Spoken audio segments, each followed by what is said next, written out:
six straight. Sorry, man, I got Eberflus. After losing 6 straight in the most retarded ways possible that you've never seen before in your life, this man said this. Yeah, when we saw the clock tick down under 10, why didn't we call time? Yeah, so right there, we like to play. Do you believe he said that? I do.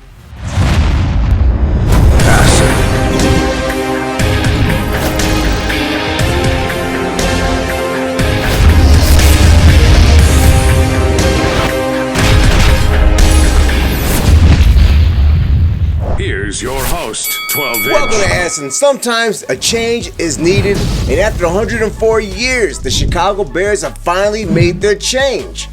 It took a while, but today's that day. Matt Eberflus is up out of here. Now, we're going to get into this here. But before we get in, make sure you hit that like, share, and subscribe button right below, and also visit our new website. It's called trashfans.store, where you can talk trash without saying a single word. It's going to be a lot of fun, and we're going to have all teams across all sports on this site.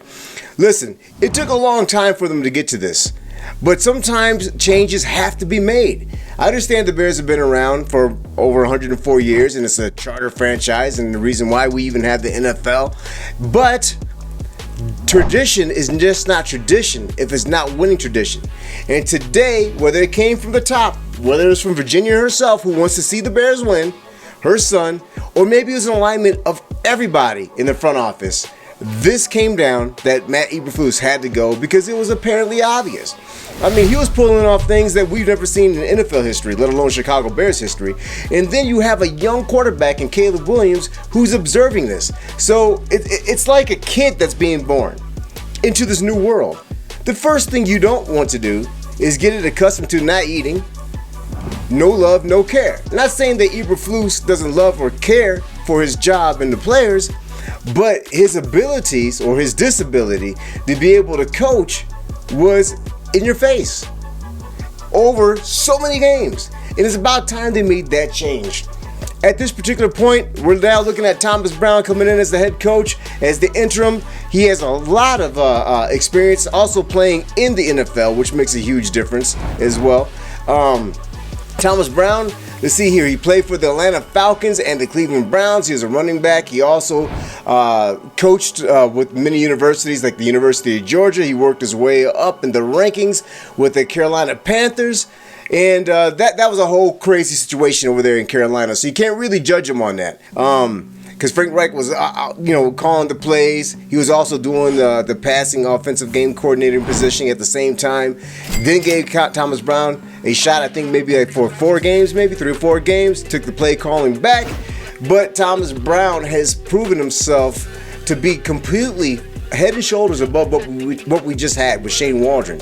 So, I mean, giving this guy a shot, he's a young coach. And if you think about it, that has been, if you're not in your late 30s, 40s, 50s, having an older coach that has a ton of experience is a good thing. And the Bears have pretty much shied away from being in that position. But the new trend in the NFL is getting younger coaches within these age brackets that have new ideas, that have the vigor and the want to go out there and prove themselves and care. And if you're looking at longevity and consistency for a young quarterback like Caleb Williams, that's exactly what you want. You don't want Caleb Williams going through what Justin went through, what Mitch Trubisky went through, what Jay Cutler had to go through once he got here. You don't want that. But you do want somebody who has head coaching experience. So I'm not saying Thomas Brown is the answer, but I'm just saying we're moving on from the last problem to a new equation. And we'll find out exactly how the Bears, navigate these high seas. I mean, you have people in position that care about the jobs and want to make the best for this team. I mean, whether it's Kevin Warren. I mean, he just came on not too long ago. He's over here steadily trying to get a new stadium. But how do you talk to people into getting or helping be a part of making a new stadium happen when you can't put the right product on the field? You want to go into that stadium on a winning note and an upward trajectory. I mean, that's just facts. You have Ryan Poles, who a lot of people started bagging on, but I'm not going to bag on Ryan Poles. He had his hands tied. I really do believe that. But he is, as a general manager, has done an amazing job. And he's only been here a few years. So when you look at the whole situation, he's not done building out this team. But this was supposed to be the playoff push. Next year is supposed to be the Super Bowl window. That's what I truly believe. He has a couple things to do, like maybe getting another edge rusher, fixing the offensive line. But outside that, as long as the team stays healthy, now you have a competitive, viable team that can actually challenge for a deep playoff run, if not the Super Bowl. So Ryan has done an excellent job. And when it comes to Matt Eberflus, I guess he's been there pretty much doing everything that he can to make sure we got a good-ass draft position. I mean, that's the only thing I can think about right now. Because that man is just a draft position-prone coach. He has not done anything at this particular point outside calling the defense that's look honorable. But like I said before in many shows, being a defensive play caller and being a head coach is two totally separate worlds.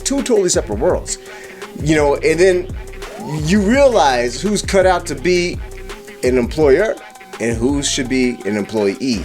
And I hate calling for people's jobs, especially during the holidays, but this is not about the holidays. This is about your job resume and what you put on the table. I mean, if you were a GPS unit platform and you kept sending me off, we got problems. I got to switch.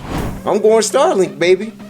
I'm going Starlink. Shouts out to Elon Musk on that. Trying to help people find their way through technology.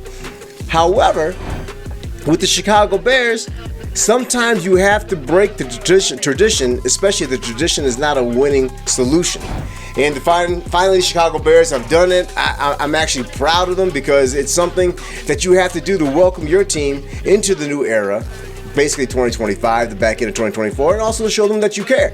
Because eventually, when you have players who come here to win and they look around, they see the roster and the type of players they have, the brotherhood that they have, but what's really killing them is the head of the snake, as opposed to the head of the snake striking for them and putting them in the best position so they can feed. We got a whole situation where a team could start to not care.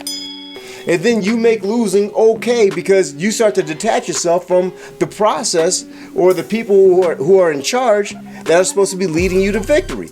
And if that's what you want to instill in your young team, and also into these veterans who will flee, and also into a quarterback that you chose at number one and did beautiful draft positions for, in trades, then you are setting him up for failure, not to win. But Caleb's not built like that. You can see the expression on his face on the sidelines. You can see the way he comes out and the way he plays. You can see that killer instinct, just like I used to see with Jordan or any great player. I'm comparing him to that inner drive that he has that the greats have. He has that. So you don't want to kill that. Actually, I don't think you can kill that. But you can assist on him not being able to harness that correctly until he gets to another organization. But to save that from happening, the Bears did the right move and they got rid of Matt Eberflus and they sacked him today. I'm your host, 12 Inch. I just put my foot down on the Matt Eberflus firing, and this is ASSN, the Adult Sports Situation Network. Make sure you do like, share, and subscribe. Tap that notification bell as well. I appreciate every one of you guys. We're on our road to 1,000, and you can help us get there. I'll see you guys in the next one. So next time we pull up in your YouTube feed, you get your ASSN.